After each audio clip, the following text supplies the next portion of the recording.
Hey, I know what I look like today. You see this? You see this? You see this? Do you think I care about this? Do you think I care about anything?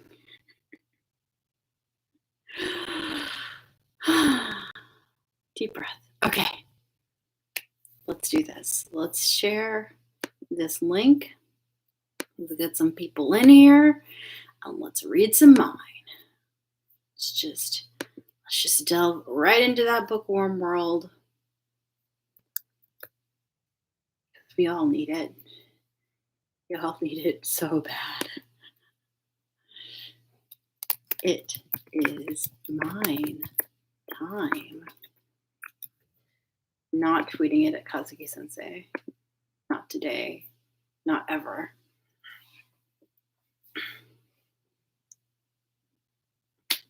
Boom. Hey, Laz. Hello. Welcome.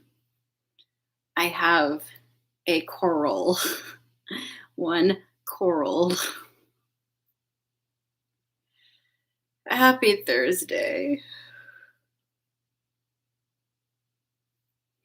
That was a yawn, by the way. I didn't start crying all of a sudden.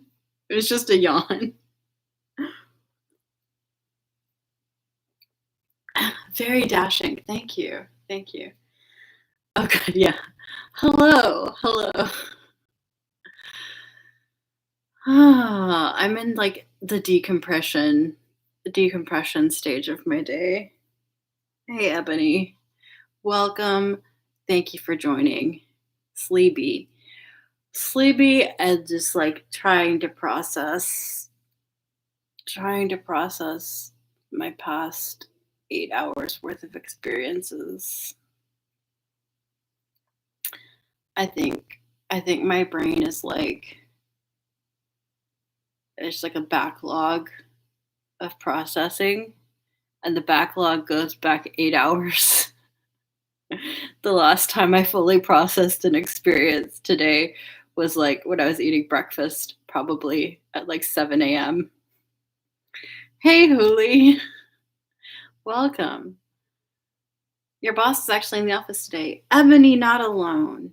Ebony with boss. I did see in the DMs what your boss said.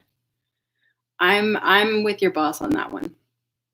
Work is too long. It should be 4 hours. It's too much. Yes, Laws.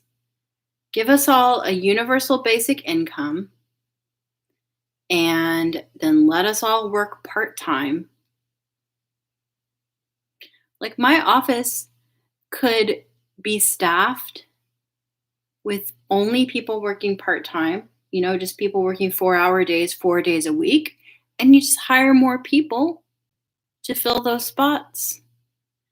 And if everybody gets a universal basic income, then nobody's worried that they're working part-time. Tax the fucking billionaires and we can do it. Okay, there we go. Did you process Menta Per this morning? I did, Huli. I did process that. Thank you. But I processed it so long ago. I have not processed anything since that I had forgotten about that experience. Thank you for reminding me. That was a beautiful moment, listening to that sweet little Menta purr this morning.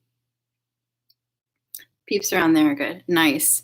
I mean, usually when you're working with people in the arts, you find some good ones. Decouple healthcare from employment. Yes, Laws. Yes. Why?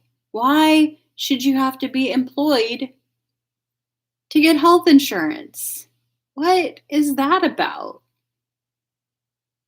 There's so many people in society who will never be employed or who will spend large portions of their life unemployed.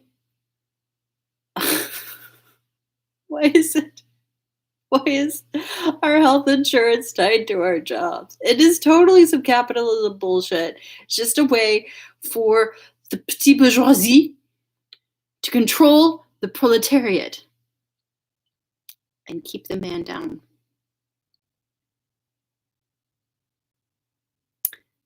Anyway. Hey guys, it's mine time. Are you ready for some mine? Because I am. That is what I need today. I need me some Jorgen Schmidt, some Rosa mine, some Ferdinando, some Girvesta, talking about rich bitches. Yeah, mine time. And like, if people are not healthy, they won't be able to work when they don't find a job. Yeah, exactly, Ebony. And like, people who aren't healthy aren't useful to society anyway. So if like everything is based on economics and like being as productive as possible, if all your workers are too sick to like be productive, you're just shooting yourself in the foot. And if everybody's dropping out of the workforce because they're too sick to work, you're shooting yourself in the foot. Okay. Yes. Got it, Huli. Let's start reading. Let's find out about this interrogation.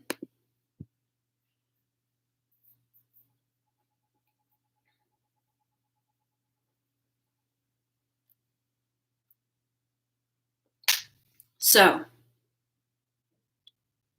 last time we read the chapter called An Order to Return to Ehrenfest. And in that chapter, mine received an order to return to Ehrenfest. Shocking, I know. But as soon as she was well enough to leave her room, which took 4 days from the day that she collapsed in Anastasius's villa. I know, Laws. Surprise Pikachu face over here, too. 4 days after she collapsed in Anastasius's villa, she emerged from her room to find that Wilfried had received a message from Ehrenfest, from Alb Ehrenfest himself, demanding that mine return home at once. And mine and her retainers were like, no, we can't. Which has a lot to do with mine having linked teaching them the next level of her mana compression method to Angelica passing all of her written tests before mine went back. So they negotiated with Wilfried to get an extra 3 days, which they managed to get, largely based on the fact that mine did honestly have some loose ends that needed to be tied up.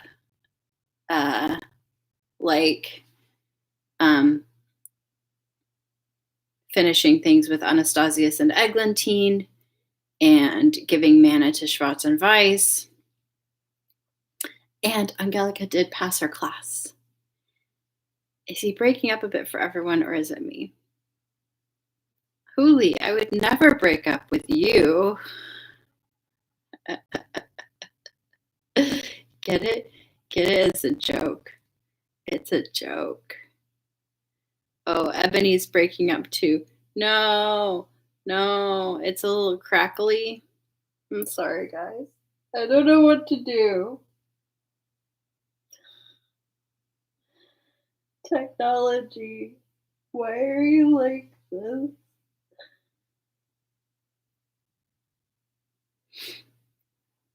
And in those 3 days, she managed to make it worse. Very possibly, she did. Rhys is slightly delirious today. Yeah.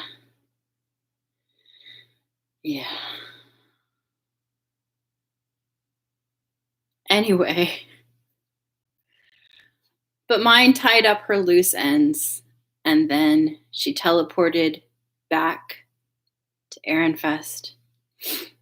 And she saw her noble family, Karstedt, Elvira, Bonifatius, Sylvester, Florencia, Charlotte, and of course, Ferdinand.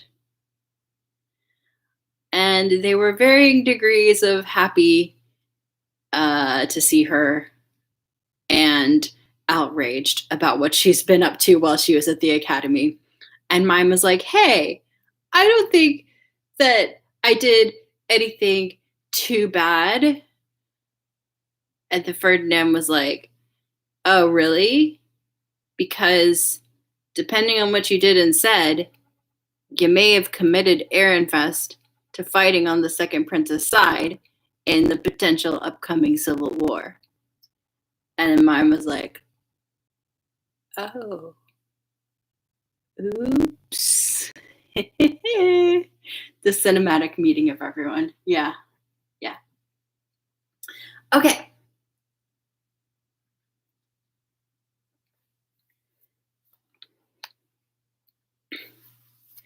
This chapter is titled Interrogation.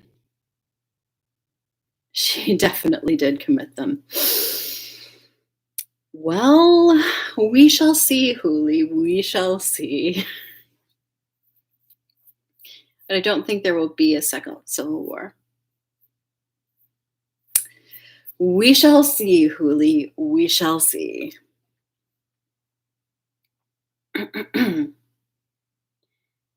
Interrogation.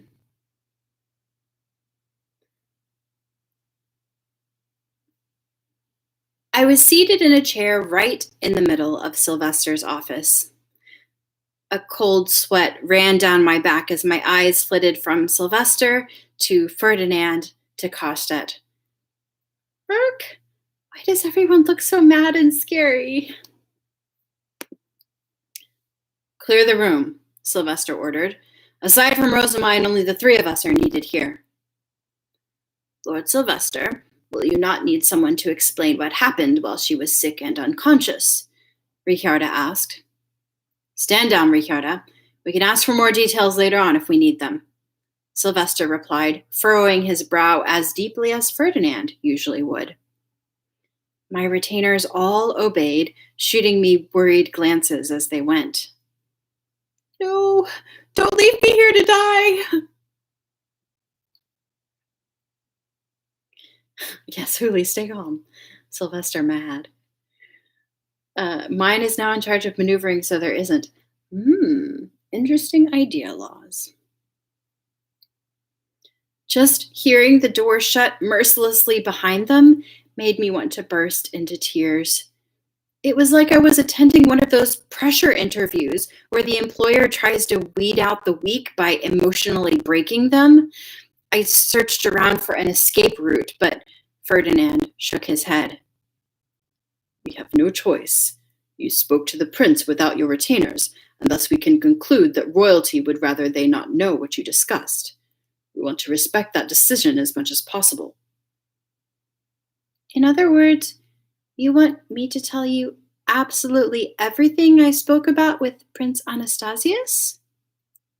Yeah, Sylvester said. We need to know everything if we want to plan out Ehrenfest's next moves. That's not legal here. I feel like it's not legal here either, but who knows? America's a wild place.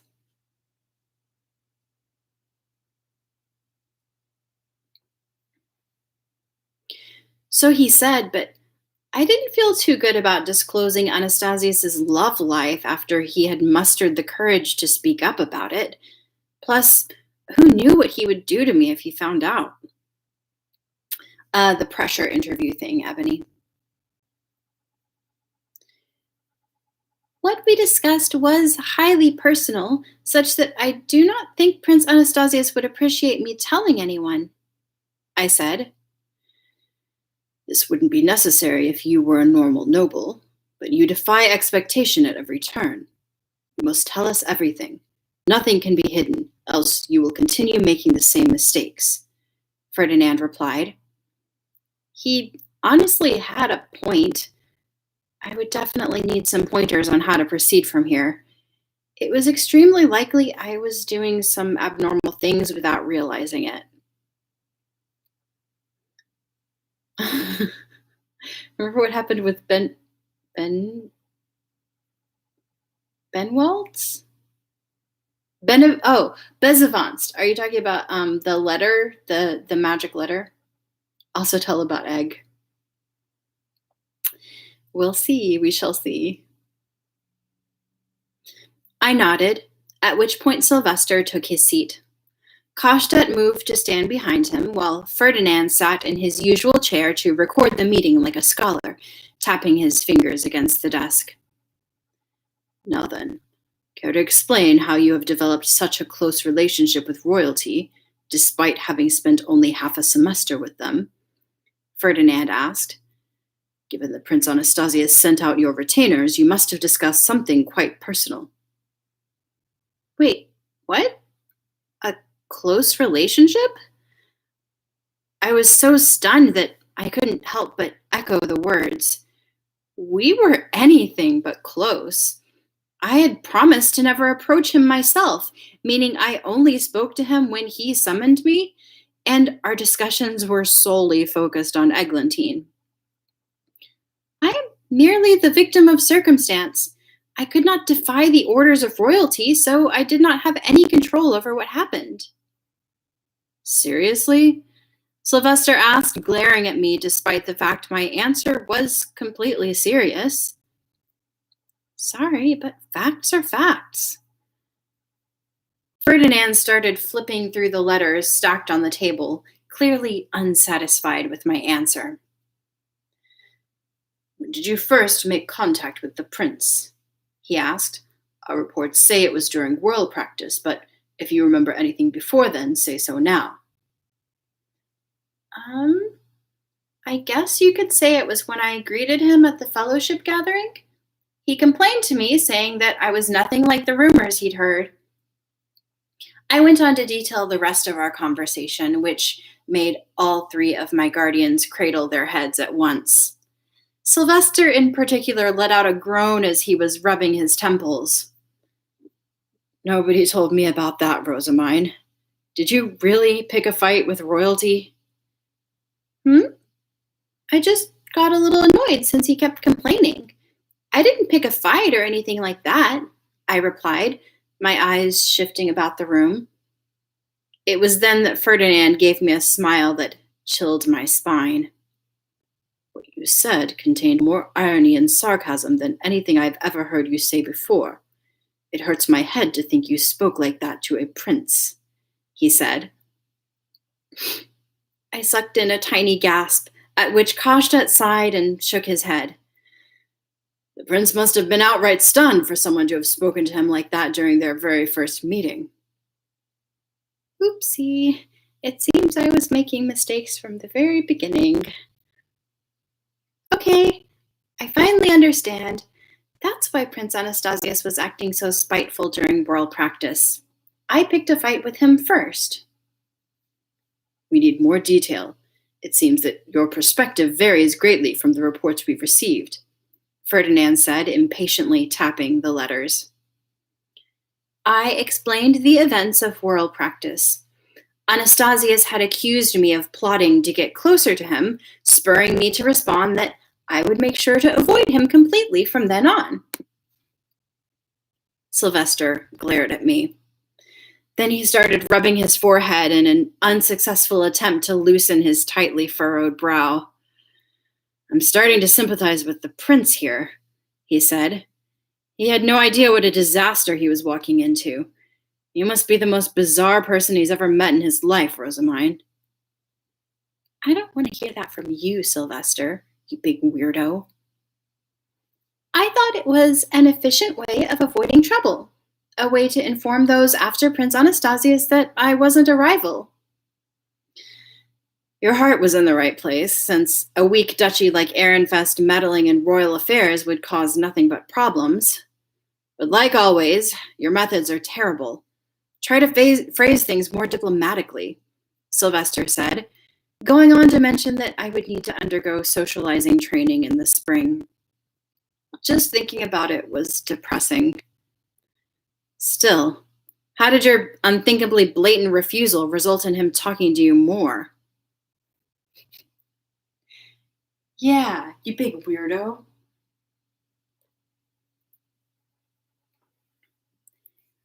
Like I said, it just ended up happening.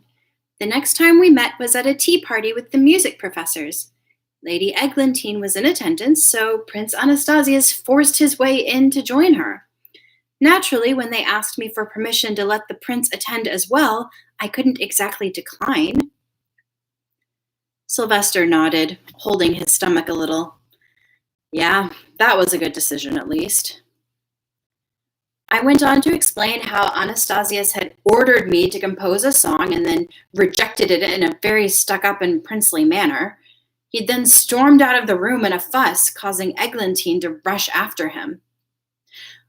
Oh, and the professor spoke to me about your student days in the Royal Academy, Sylvester.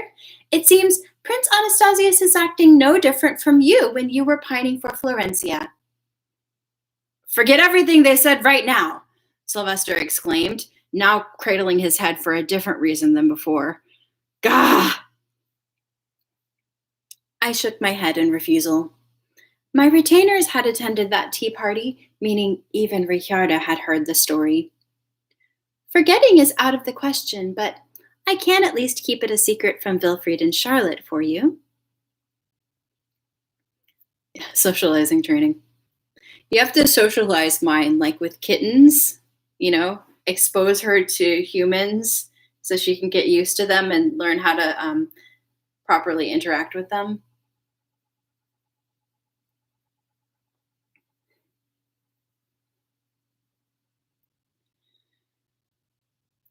Everyone above a certain age in Ehrenfest knows of Sylvester's history, but this is valuable information about the prince. His heart is set on the girl from Klassenburg, Ferdinand asked me, a gleam in his light golden eyes. It seemed that my guardians had been completely unaware, despite this being common knowledge in the Royal Academy, so I could see why information gathering was such a prominent business there. I told them what I knew, including what I'd heard from the music professors. Yeah, she got to learn that biting is ouchy. Very correct, Laws. Is this valuable information, then? I asked. Lady Eglantine is the daughter of the late third prince who died in the Civil War, and she became who she is now after her grandfather, the previous Ab Klassenburg, adopted her. Sylvester, Ferdinand, and Koschet all deeply inhaled, their eyes wide. Her grandfather has told the princes that Lady Eglantine wishes to return to royalty, I continued, and so both the first and second prince are asking for her hand in marriage. It seems that whoever she picks will gain an enormous advantage when it comes to taking the throne. Rosamine, you are in much too deep. I imagine this is information only nobles very close to royalty know. Sylvester, choose now which side you will pick. Rosamine's current position in all this means we're going to be wrapped up in the business of royalty whether we like it or not, Ferdinand said. Sylvester put on a stern expression in an instant, causing me to slump my shoulders. Ehrenfest had managed to avoid any harm during the previous civil war precisely because it had remained neutral. But now, due to my getting too close to Anastasius, it was very likely we were going to be involved in any future incidents.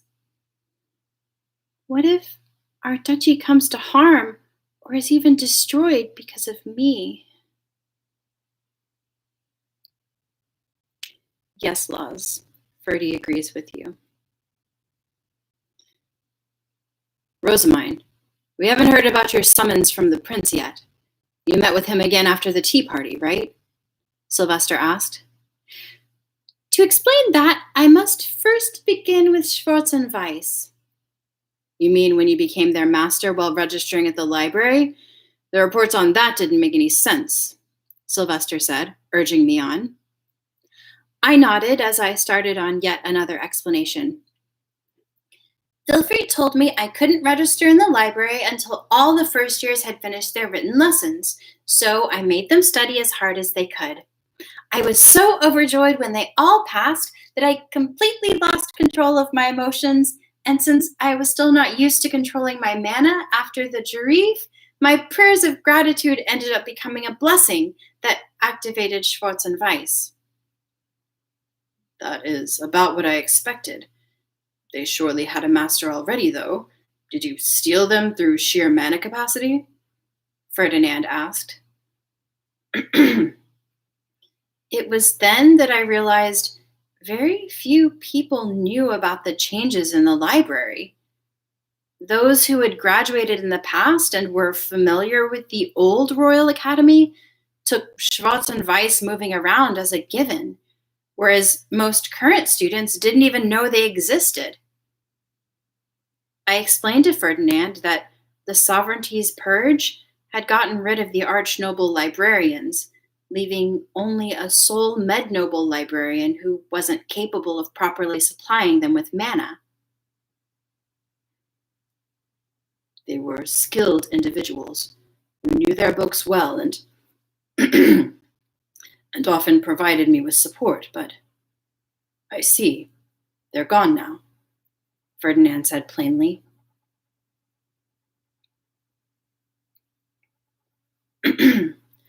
Sylvester rested his head against his desk and let out a heavy sigh.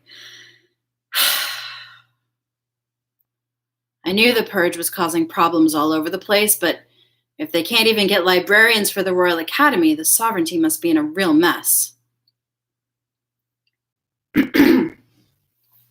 Yeah, the librarians were his friends. Ah, Ebony, alas. No, Ebony. Sylvester did not choose a side.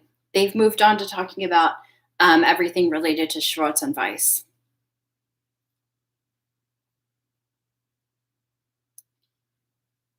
The Sovereignty was composed of the winners of the Civil War, and since Ehrenfest had remained neutral, our connections to them were weak. On top of that, few Ehrenfest students had grades impressive enough to warrant their invitation to the tea parties of those in higher-ranking duchies, so information on of that sort was in short supply. Professor Solange was truly struggling without Schwartz and Weiss. I suggested that I provide some assistance myself, but Archduke candidates cannot move to the Sovereignty. In the end, we agreed that I would only provide mana while I'm attending the Academy. The prince said that I may do as I please while I am here. Seems like you adopting Rosamine was the right idea after all, Sylvester. If she were merely an arch-noble and my daughter, the Sovereignty would have taken her already, Carstedt commented as the realization dawned on him. Yep, I'm a genius, all right, Sylvester boasted, puffing out his chest at the adoption having been his idea or whatever. I personally would have enjoyed moving to the Sovereignty and working in the Royal Academy's library.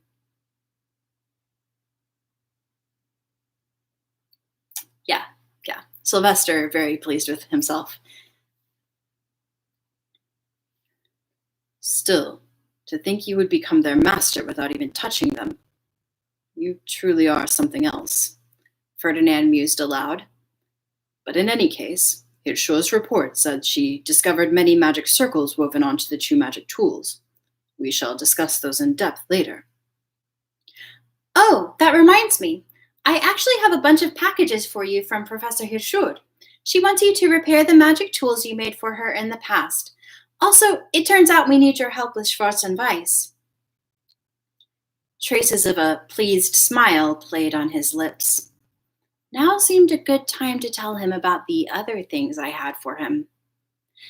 As for gifts, I have brought songs dedicated to the goddess of light and wisdom that I composed alongside Rosina.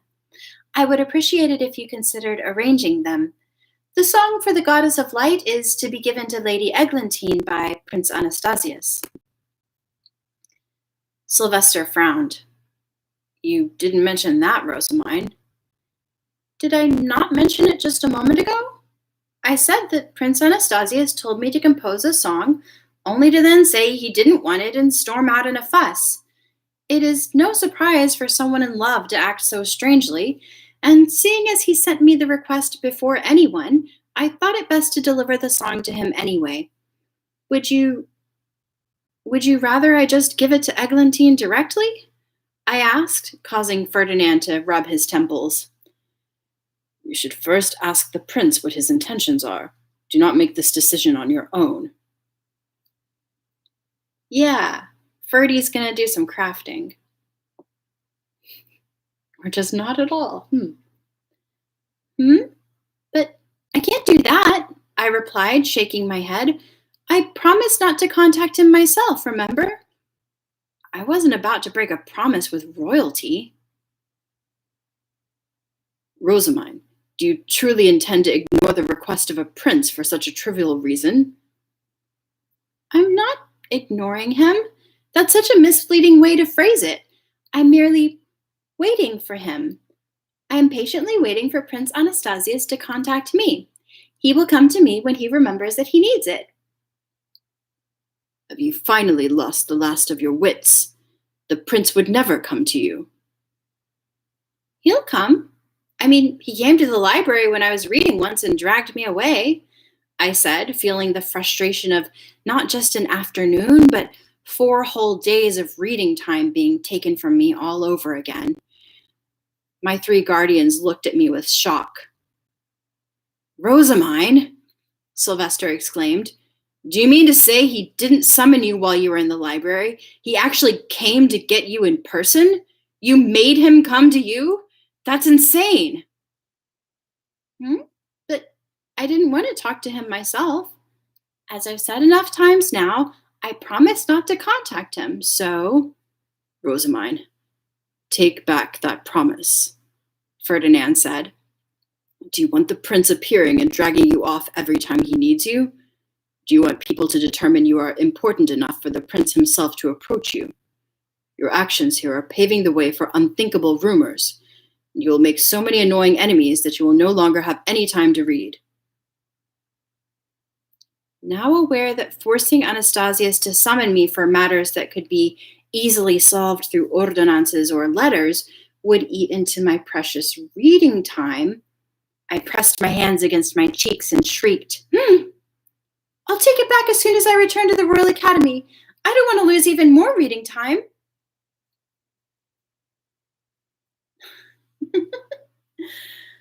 Yes, mine is, she just has very different priorities.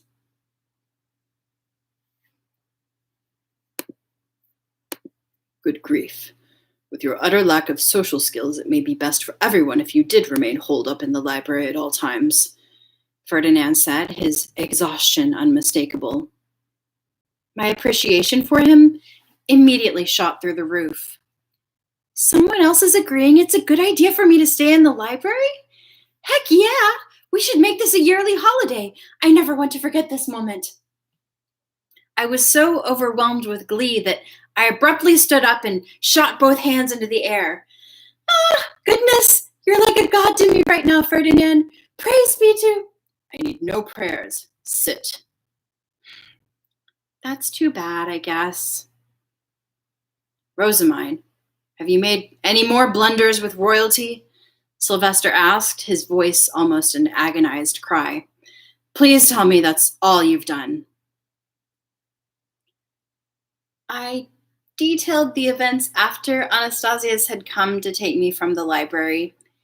He had dragged me away, I downed a potion, and then my head went so fuzzy that I passed out. Why did the prince take you away? Ferdinand asked.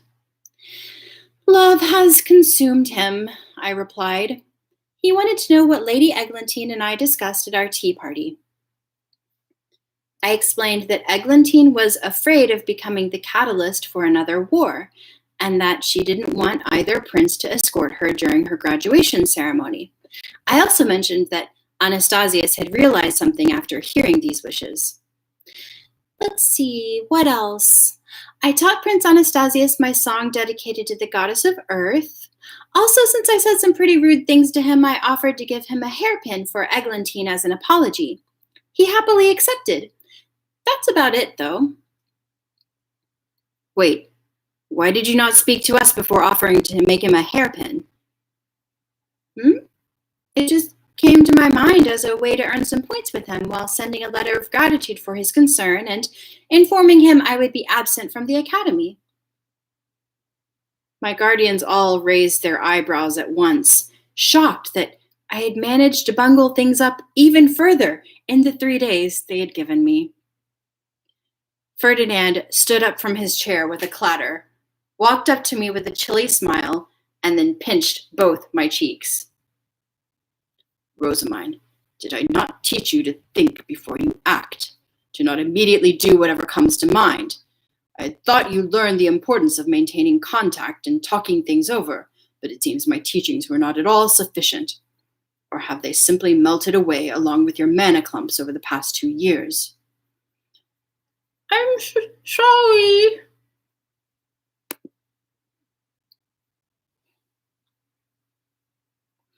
And now we have some artwork. She needs a bop on the head with a fan.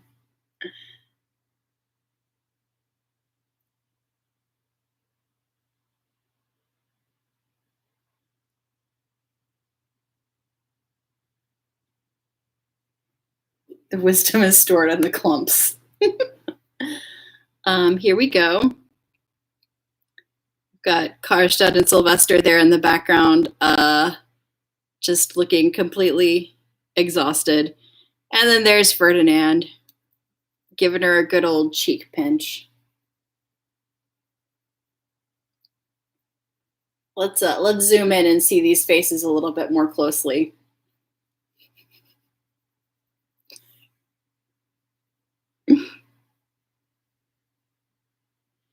And here's what Ferdinand's face looks like while he is pinching mine's cheeks.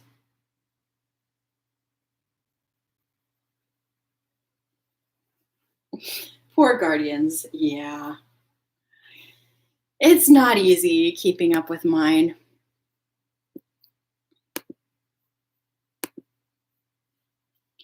He yelled at me not to make decisions on my own when uncertain, and to instead send messages back home for consultation.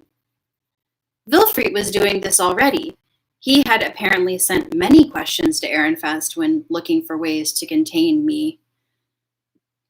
I clapped my hands together, having not realized that was an option, and my guardians all put their heads in their hands as one, now completely aware they hadn't prepared me enough for the Royal Academy.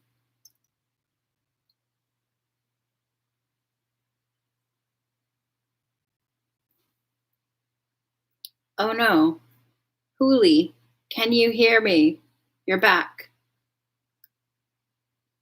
Did you hear anything that I just read, Huli? Or did you just see the art?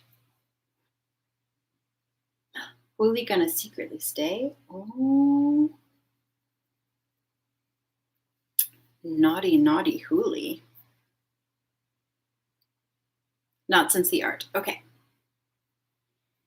He yelled at me not to make decisions on my own when uncertain, and to instead send messages back home for consultation.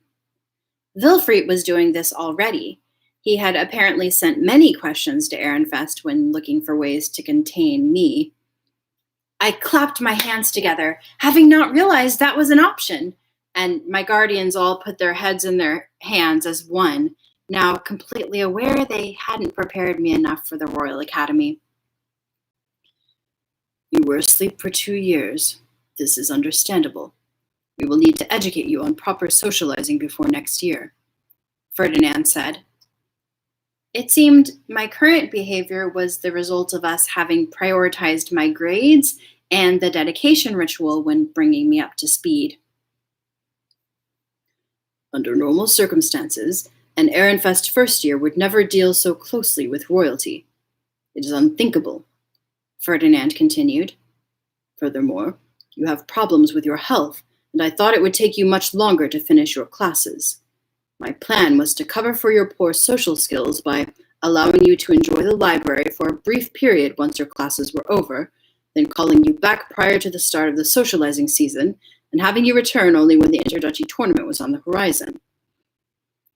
And yet, seems like you surpassed his expectations, Sylvester said with a smirk. Ferdinand responded with a cold glance. You are the one who will struggle to clean up this mess at the Archduke Conference, Alb Ehrenfest, he noted dryly. But Sylvester's focus was entirely on me. I've got to say, Rosamine, I'm impressed you've managed this many disasters in such a short space of time. Socializing season hasn't even started, and you've done all this? Sylvester, shall we not linger on the past? I asked.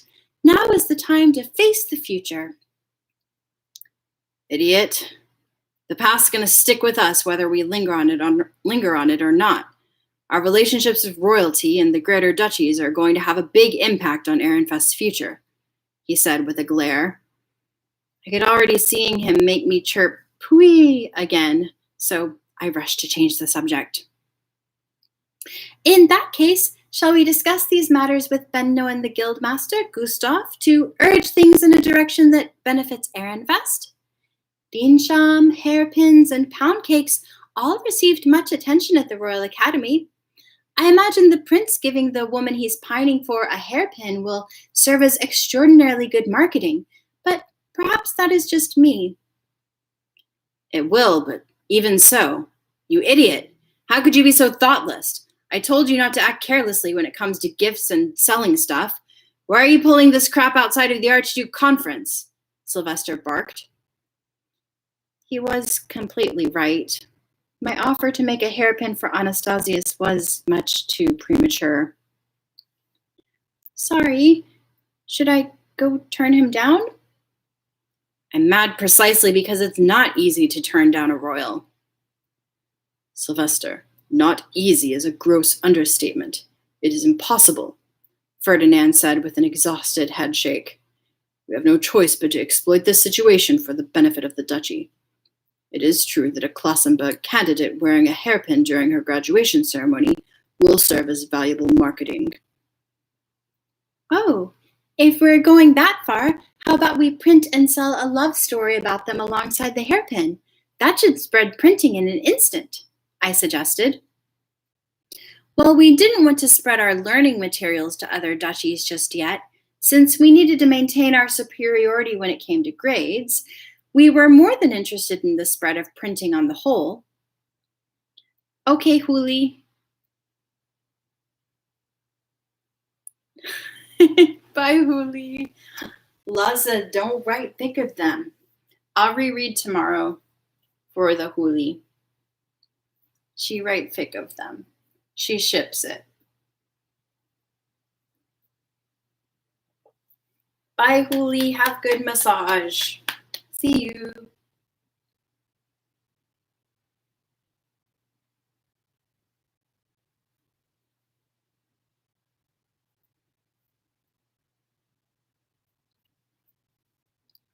Let's see. We were more than interested in the spread of printing on the whole. A love story about royalty was perfect in this regard. Gossip always spreads faster than anything. If we printed it on a single sheet of paper, similar to a flyer, we could keep the price down too. The more I thought about it, the better an opportunity this seemed to be. We could sell more sheets whenever there was breaking news so that people were able to purchase only the sheets they were interested in, and then we could start selling binders of sorts to store them in. It might even be fun to try to gather all the sheets printed in a year or something. Rosamine, are you saying that you intend to side with the second prince from now on? Ferdinand asked. No, I'm on Lady Eglantine's side. It seems to me that I could write a best-selling story about her regardless of which prince she chooses, or even if she chooses neither. Plus, considering how valuable her hairpin and Diensham marketing is going to be, I imagine she is our best chance at spreading them among high-status women. The pound cake was also likely to sell well among women who frequently attended tea parties. To summarize, Eglantine was gorgeous, of a high status, and interested in both Diensham and hairpins. She was the best advertising billboard that I could ask for. Despite my list of reasons, Sylvester just shook his head. You're thinking too much like a merchant, Rosamine. Your mind is focused entirely on profit. I'm afraid I still don't understand what else nobles hope to get out of situations like this. Should I not be siding with Lady Eglantine? I asked, looking at Ferdinand. He mulled things over for a moment before lowering his eyes and giving a slow sigh. Your decision is not fundamentally poor. If we are to believe your words, then the question of who becomes the next king rests largely in the hands of the Greater Duchy Klassenburg. It would not be a mistake to side with Eglantine rather than one of the princes, but it is down to Alb Ehrenfest to make the final decision, he said, looking Sylvester's way. I frowned slightly as Sylvester fell into thought like this was some huge problem to debate. The fact that I couldn't bring myself to care about faction politics really showed that I wasn't much like a regular noble at all. Just throwing out gorgeous, yeah. I think we can decide who to stick with later, I said. Rosamine? What matters right now is what we should do when people come asking about Rheinsham, hairpins, plant paper, and pound cake at the Archduke Conference. Prince Anastasius and Lady Eglantine are both interested in these things, and I imagine business deals will take a priority over any faction squabbling. As long as Eglantine didn't make her choice right away, things would remain more or less the same for a while longer. It was a decision that would sway the battle for the throne, but we had no way of knowing who she might choose. For that reason, it seemed better to focus on rapidly approaching problems we could actually deal with ourselves.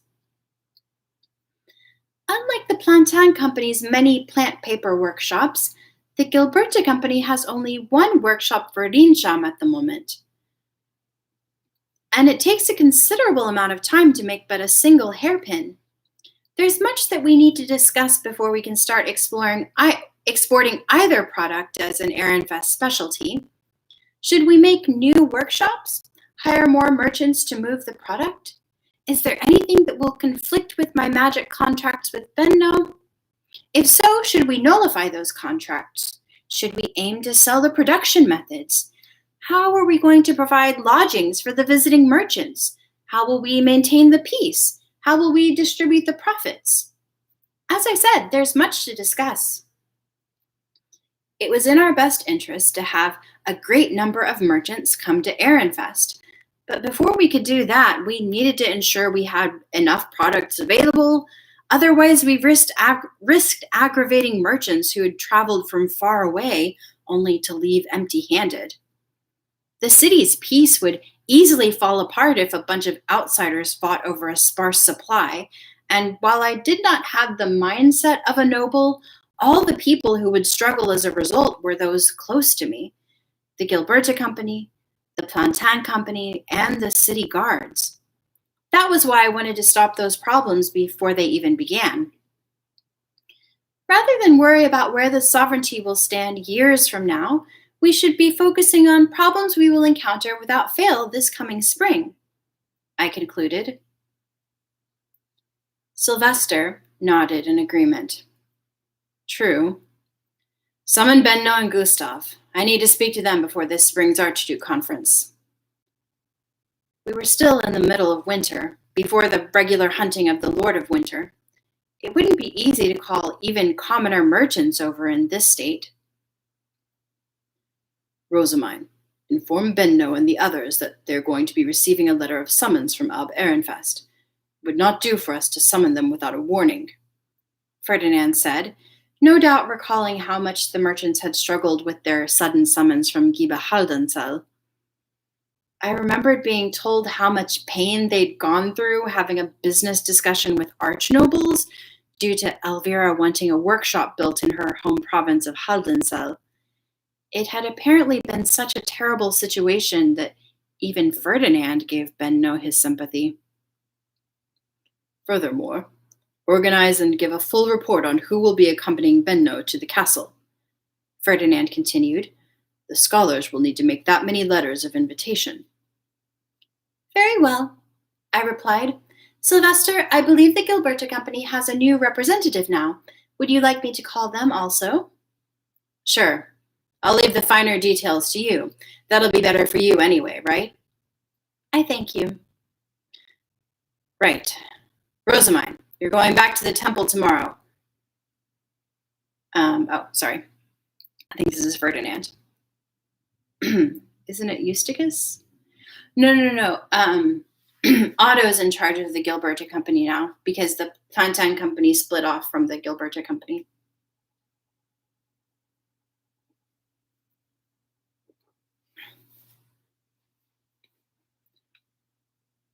Yeah. Right. Rosamine, you're going back to the temple tomorrow. We need to prepare before the Lord of Winter becomes fully active. Okay. Oh, I guess that's the end. It just ends on, okay.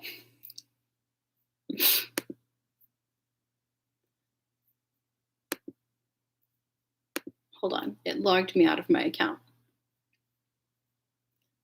So let me just make sure.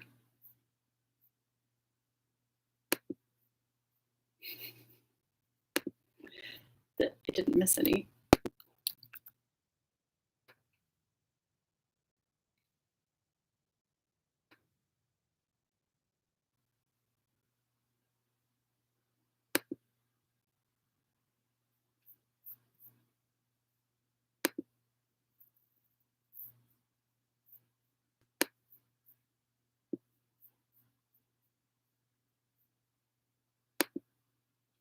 Yep, it just ends on okay. All right, that's the end of the chapter, guys. Whew. So, how do we feel? Thoughts?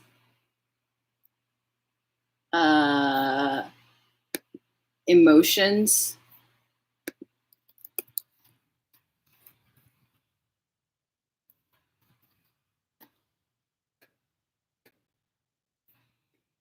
Ebony says, so I'll probably reread tomorrow. Like I can reread the whole chapter if y'all want, but at least the part that Huli had to leave for. So if we need another session to fully process all of that, we can do that.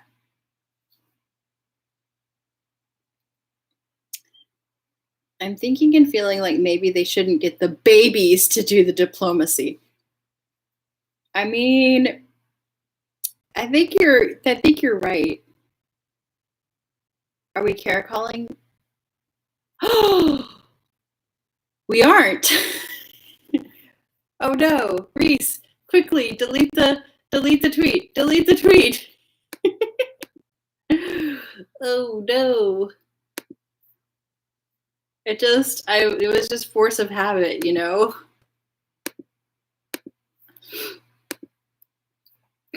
Sorry. Like maybe this is just me being more of a dependent person, but if I was in an unknown world with a mentor who was super powerful, I would simply listen to him. Yeah.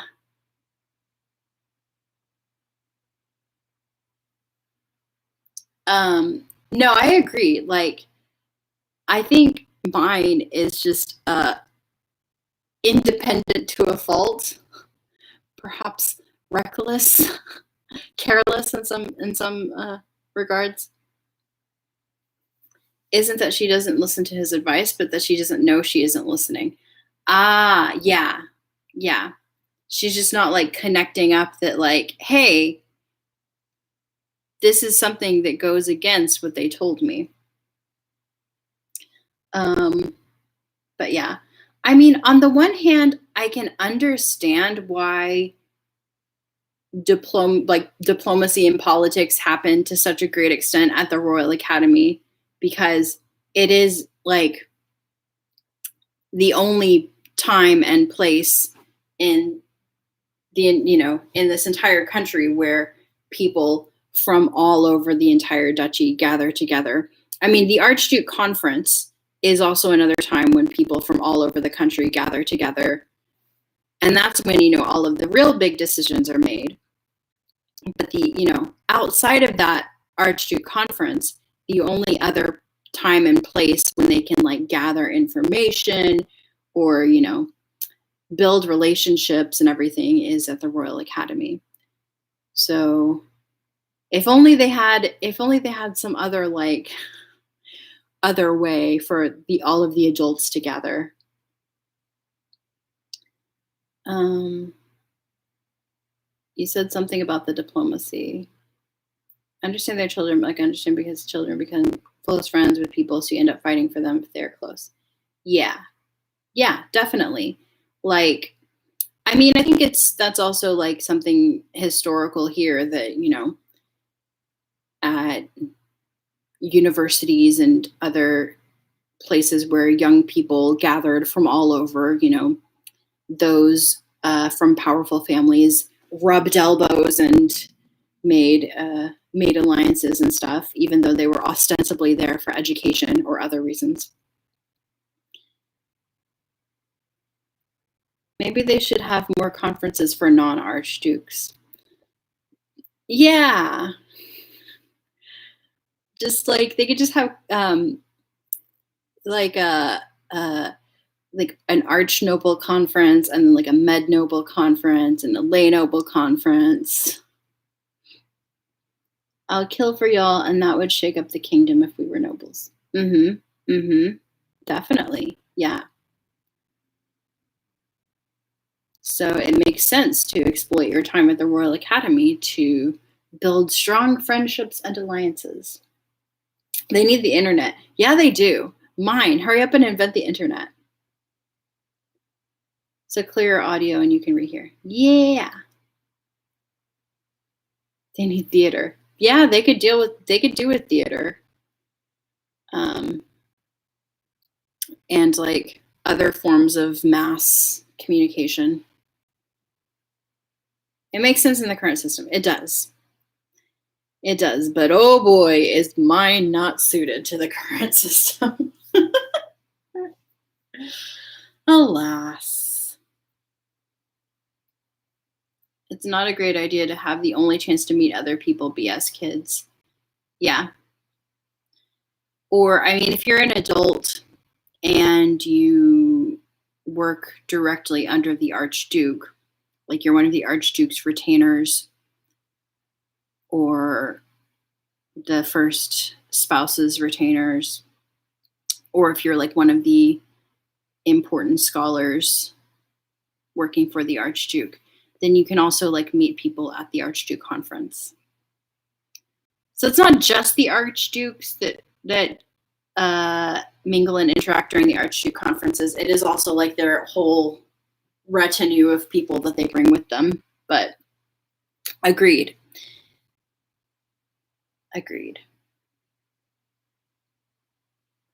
True love. Also, it's she's not fearing for her life as much as she should, at least to me. Almost dead, and I were talking to higher ups that could potentially make me dead. Be super cautious. Yeah. She just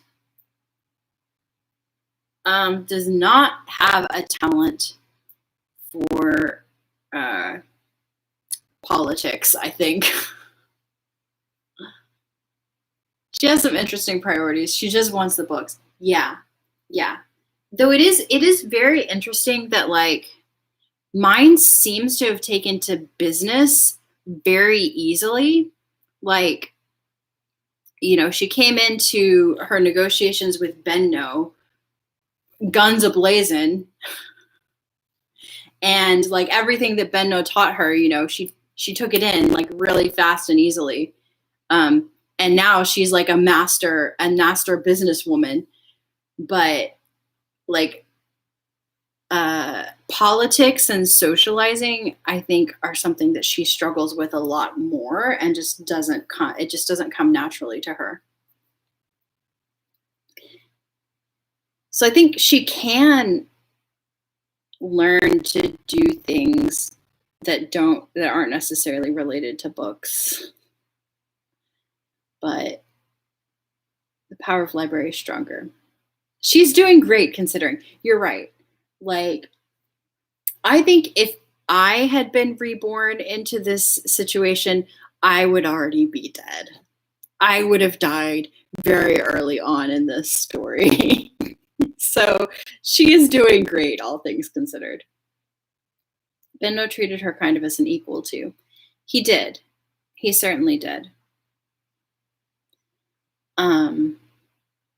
Neurodivergent mind, she picks up systems well, but the social posturing makes no sense to her. Laz, like seriously, I think that is an excellent reading of her character.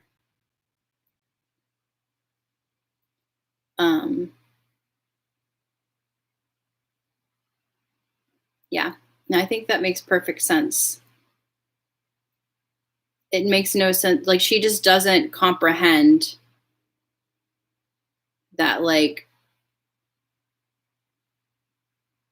she needs to treat her interactions with people of a significantly higher status than her with like such delicacy and diplomacy and diploma.